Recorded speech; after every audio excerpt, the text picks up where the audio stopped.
মুমিনের রমাদান।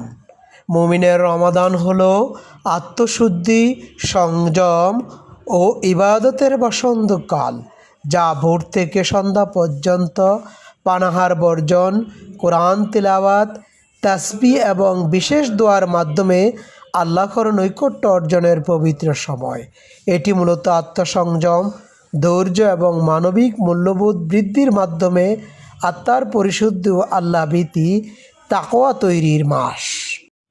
মুমিনের রমদানের মূল দিকগুলি হলো আত্মশুদ্ধি ও ইবাদত। রমাদান হলো পাপ মোচনের এবং আত্মশুদ্ধির সেরা সময়। মুমিনরা এই মাসে সালাত, কোরআন তিলাওয়াত এবং জিকিরে বিশেষ মনোযোগী হয়। পরিকল্পিত প্রস্তুতি। সফল রমাদানের জন্য শাবান মাস থেকেই মানসিক ও আমলি প্রস্তুতি নেওয়া হয়।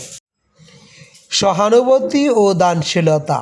রোজা পালনের মাধ্যমে ক্ষুধার কষ্ট অনুভব করে অভাবী মানুষের প্রতি সহানুভূতি ও দানশীলতা বৃদ্ধি পায়। আত্মসংযম ও ধৈর্য। এই মাস মুমিনকে ধৈর্যশীল হতে এবং খারাপ অভ্যাস বর্জন করতে শেখায়। লাইলাতুল কদর বা শেষ 10 দিন। রমাদানের শেষ 10 দিন ইতিকাফ বা লাইলাতুল কদর বা ভাগ্য রজনী তালাশে বিশেষ গুরুত্ব দেওয়া হয়। রমজানের শেষে ঈদুল ফিতরের মাধ্যমে আত্মশুদ্ধির এই মহান মাসটির সমাপ্তি হয়।